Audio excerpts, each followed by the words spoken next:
Hi friends, welcome to Renu's kitchen.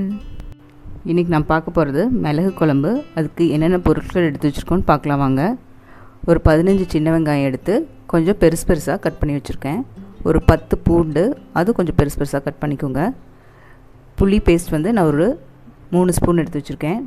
4 வரமிளகா, கருவேப்பிலை, 1 spoon உளுந்தம்பருப்பு, 1 ஸ்பூன் சீரகம், 1/4 ஸ்பூன் வெந்தயம், 1 ஸ்பூன் துவரம்பருப்பு, 1/2 ஸ்பூன் மிளகு எடுத்துக்கோங்க, 2 ஸ்பூன் கொத்தமல்லி, வெல்லம் வந்து கொஞ்சமாக எடுத்துக்கோங்க, இந்த அளவுக்கு எடுத்துக்கோங்க, உப்பு தேவையான அளவு, பெருங்காயத்தூள். ஃபஸ்ட்டு வடைச்சட்டியில் 1 ஸ்பூன் நல்லெண்ணெய் ஊற்றிக்கோங்க. நல்லெண்ணெய் தான் இதுக்கு நல்லா டேஸ்ட்டாக இருக்கும். இது எல்லாத்தையும் இப்போ இதில் போட்டு நல்லா ஃப்ரை பண்ணிக்கலாம். கொத்தமல்லி போட்டுக்கலாம், மிளகு, உளுந்தம்பருப்பு, துவரம்பருப்பு, வெந்தயம் ஜாஸ்தி போட்டாதீங்க, ரொம்ப கசக்கும். 1/4 ஸ்பூன், கரெக்டாக 1/4 ஸ்பூன் போட்டுக்கோங்க. பாதி வறுத்ததும் நம்ம சீரகம் போட்டுக்கலாம், ஏன்னா சீரகம் சீக்கிரம் தீஞ்சிரும். இப்போ நம்ம இந்த சீரகத்தை போடலாம். இப்போது வரமிளகாவும் போட்டுக்கலாம். இப்போ இது கூட கொஞ்சம் பெருங்காயத்தூள் ஆட் பண்ணிக்கலாம்.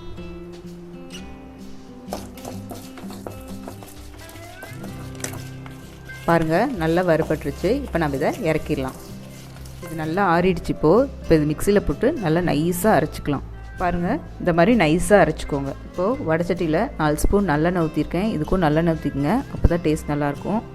ஃபஸ்ட்டு கடுகு போட்டு தாளிக்கலாம். அடுத்தது ஒரு 1/2 ஸ்பூன் வெந்தயம், அப்புறம் கருவேப்பிலை போட்டுக்கலாம். இது பொரிஞ்சிருச்சு. இப்போ இது கூட வெங்காயம் ஆட் பண்ணிக்கலாம். ஒரு 2 நிமிஷம் வெங்காயம் நல்லா வணக்கிக்கலாம். இது கூட இப்போ கொஞ்சம் பெருங்காயத்தூள் சேர்த்திக்கலாம். பாருங்கள், வெங்காயம் நல்லா வணங்கிடுச்சு. இப்போ இது கூட பூண்டை சேர்த்திக்கலாம். இது இப்போ ஒரு 2 நிமிஷம் நல்லா வணக்கிடலாம். மஞ்சள் தூள் ஒரு 1/4 ஸ்பூன் ஆட் பண்ணிக்கலாம். உப்பு கொஞ்சம் ஆட் பண்ணிக்கலாம், நமக்கு தேவையான அளவு. இன்னும் ஒரு 2 நிமிஷம் நல்லா வணக்கிக்கலாம். அடுத்தது நம்ம அரைச்சி வச்சுருக்க பேஸ்ட்டை இதில் ஆட் பண்ணிக்கலாம்.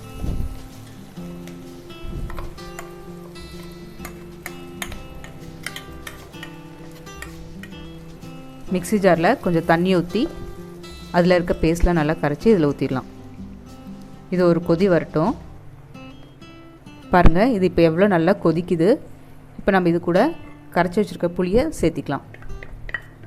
இப்போது இதை மீடியம் ஃப்ளேமில் வச்சு ஒரு 5லேருந்து 7 நிமிஷம் வரைக்கும் நல்லா வேக வைக்கலாம்.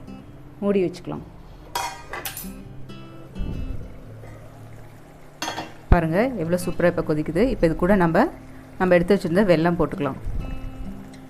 இப்போ மூடி போடாமல் ஒரு 2 நிமிஷம் நல்லா கொதிக்க விடலாம்.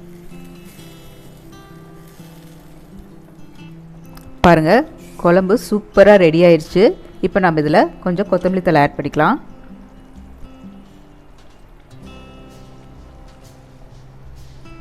பாருங்கள், சூப்பரான டேஸ்டான மிளகு குழம்பு ரெடி.